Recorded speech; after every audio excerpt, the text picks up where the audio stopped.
I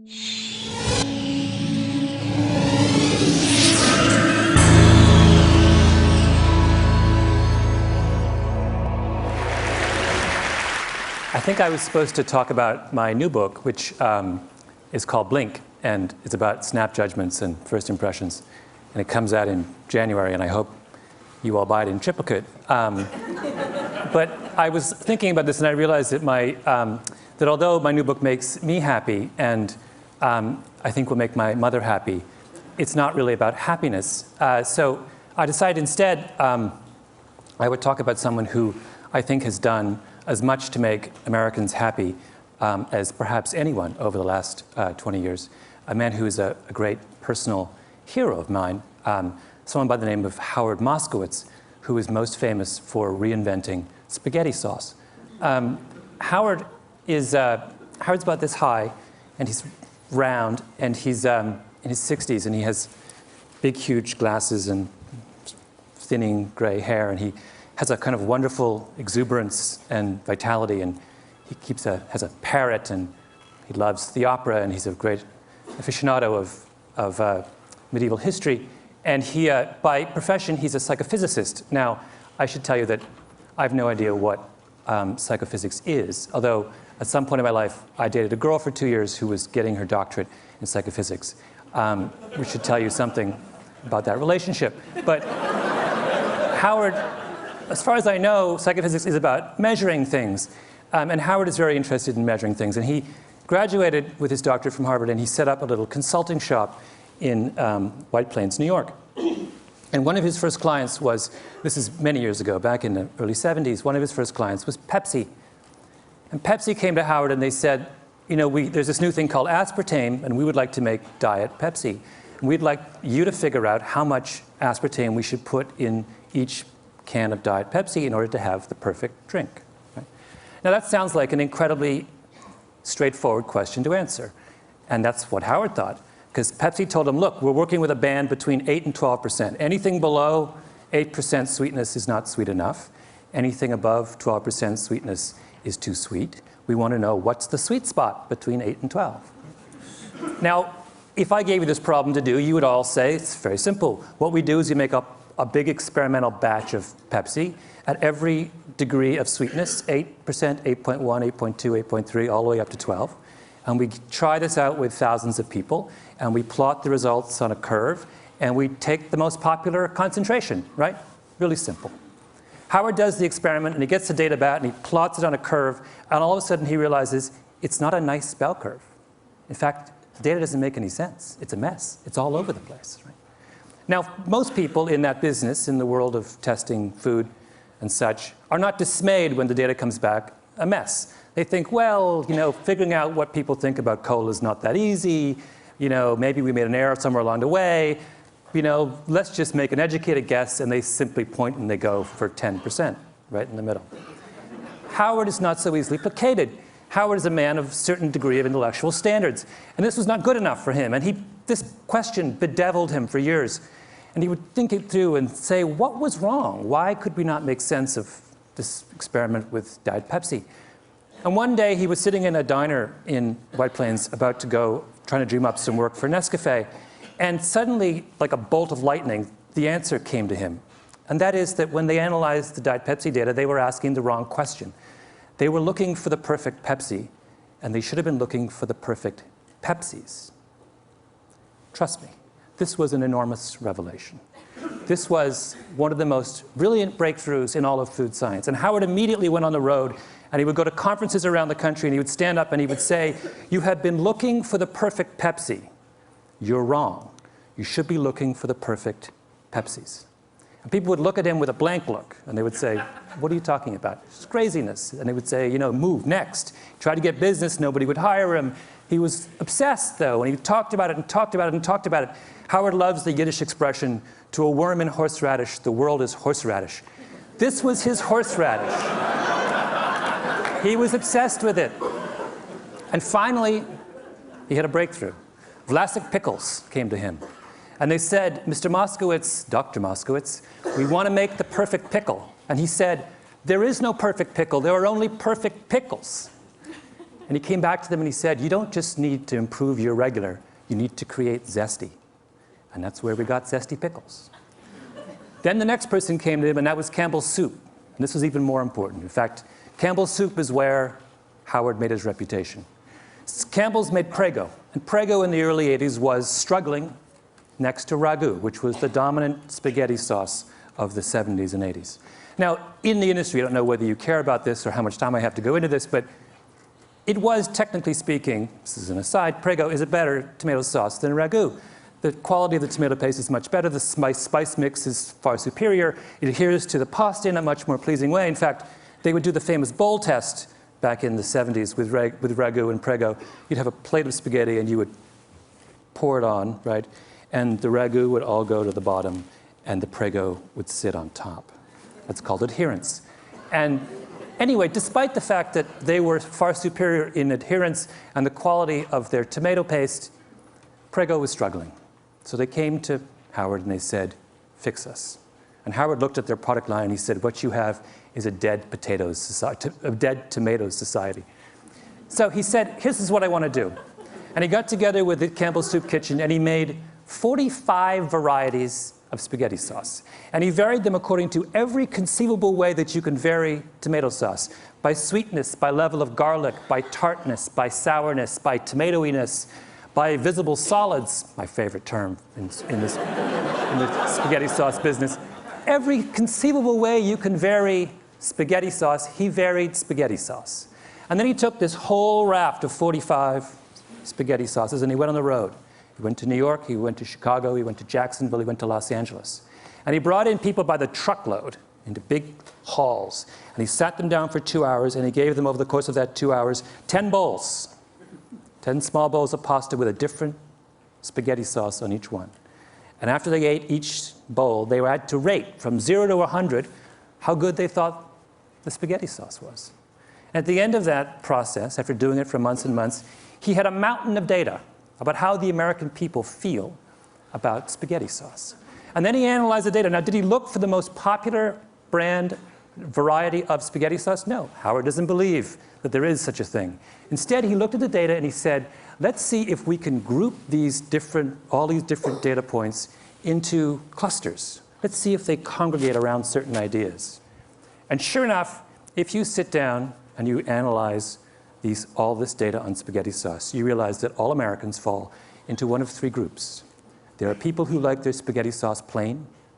There are people who like their spaghetti sauce spicy. And there are people who like it extra chunky. And of those three facts, the third one was the most significant. Because at the time, in the early 1980s, if you went to a supermarket, you would not find extra chunky spaghetti sauce. And Prego turned to Howard and they said, are you telling me that 1/3 of Americans crave extra chunky spaghetti sauce and yet no one is servicing their needs? And he said yes. And Prego then went back and completely reformulated their spaghetti sauce and came out with a line of extra chunky that immediately and completely took over the spaghetti sauce business in this country. And over the next 10 years, they made $600 million off their line of extra chunky sauces. And everyone else in the industry looked at what Howard had done and they said, oh my God, we've been thinking all wrong. And that's when you started to get 7 different kinds of vinegar and 14 different kinds of mustard and 71 different kinds of olive oil and then eventually even ragu hired Howard. And Howard did the exact same thing for ragu that he did for Prego. And today, if you go to the supermarket, a really good one, and you look at how many ragus there are, do you know how many there are? 36. In 6 varieties. Cheese, light, robusto, rich and hearty, old world traditional, extra chunky garden. That's Howard's doing. That is Howard's gift to the American people. Now, why is that important? It is, in fact, enormously important, and I'll explain to you why. Because what Howard did is he fundamentally changed the way the food industry thinks about making you happy.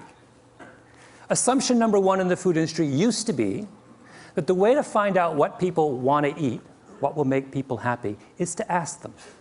And for years and years and years and years, Ragu and Prego would have focus groups.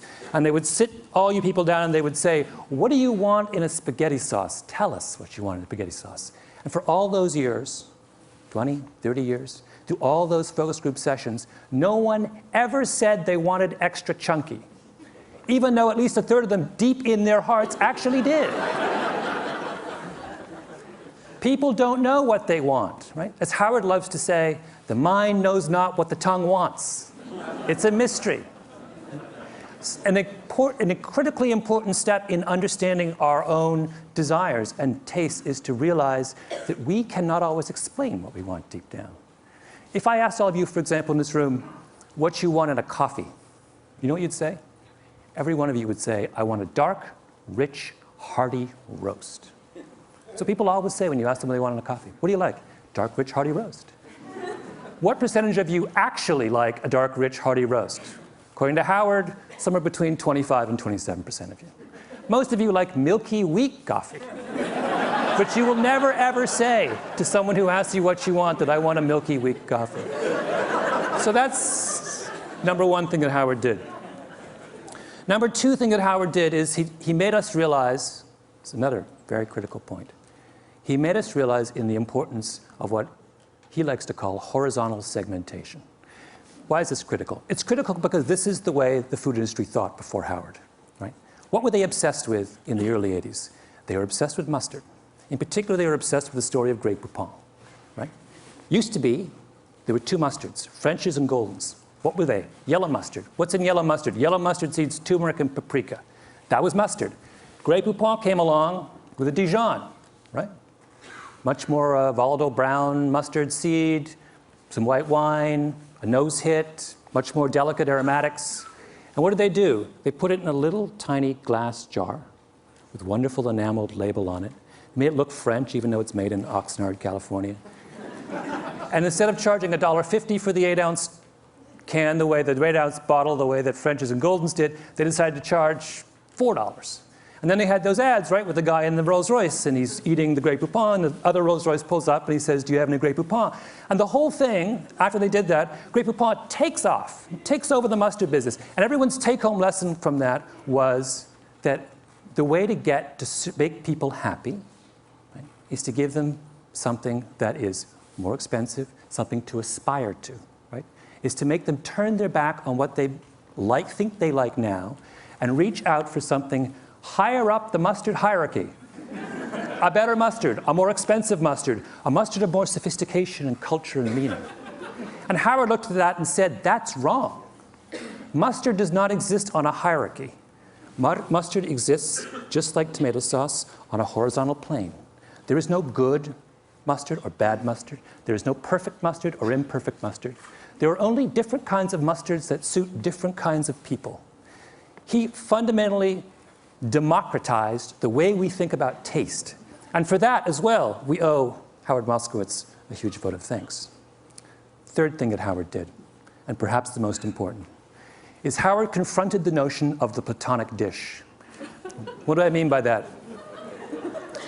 For the longest time in the food industry, there was a sense that there was one way, a perfect way, to make a dish. You go to Chez Panisse, they give you the red tail sashimi with roasted pumpkin seeds in a something reduction. They don't give you 5 options on the reduction, right? They don't say, do you want the extra chunky reduction or do you want the... No, you just get the reduction. Why? Because the chef at Chez Panisse has a Platonic notion about red tail sashimi. This is the way it ought to be. And when that, and she serves it that way time and time again, and if you quarrel with her, she will say, you know what? You're wrong. This is the best way it ought to be in this restaurant. Now that same idea fueled the commercial food industry as well. They had a notion, a Platonic notion of what tomato sauce was. And where did that come from? It came from Italy. Italian tomato sauce is what? It's blended, it's thin. The culture of tomato sauce was thin. When we talked about authentic tomato sauce in the 1970s, we talked about Italian tomato sauce. We talked about the earliest ragus, which had no visible solids, right? Which were thin, you just put a little bit over and it sunk down to the bottom of the pasta. That's what it was. And why were we attached to that? Because we thought that what it took to make people happy was to provide them with the most culturally authentic tomato sauce, A, B. And B, we thought that if we gave them the culturally authentic tomato sauce, then they would embrace it. And that's what would please the maximum number of people. And the reason we thought that, in other words, people in the cooking world were looking for cooking universals. They were looking for one way to treat all of us. And there's good reason for them to be obsessed with the idea of universals, because all of science, through the 19th century and much of the 20th, was obsessed with universals. Psychologists, medical scientists, economists were all interested in finding out the rules that govern the way all of us behave. But that changed, right? What is the great revolution in science of the last 10, 15 years? It is the movement from the search for universals to the understanding of variability. Now in medical science, we don't want to know just how cancer works. We want to know how your cancer is different from my cancer. I guess my cancer is different from your cancer. We're interested in, genetics has opened the door to the study of human variability. What Howard Moskowitz was doing was saying, this same revolution needs to happen in the world of tomato sauce. And for that, we owe him a great vote of thanks. I'll give you one last illustration of variability. And that is, Howard not only believed that, but he took it a second step, which was to say that when we pursue universal principles in food, we aren't just making an error, we are actually doing ourselves a massive disservice. And the example he used was coffee. And coffee is something he did a lot of work with Nescafé. If I were to ask all of you to try and come up with a brand of coffee, a type of coffee, a brew, that made all of you happy, and then I ask you to rate that coffee, the average score in this room for coffee would be about 60 on a scale of 0 to 100. If, however, you allowed me to break you into coffee clusters, maybe 3 or 4 coffee clusters, and I could make coffee just for for each of those individual clusters, your scores would go from 60 to 75 or 78. The difference between coffee at 60 and coffee at 78 is a difference between coffee that makes you wince and coffee that makes you deliriously happy. That is the final and I think most beautiful lesson of Howard Moskowitz, that in embracing the diversity of human beings, we will find a sure way to true happiness. Thank you.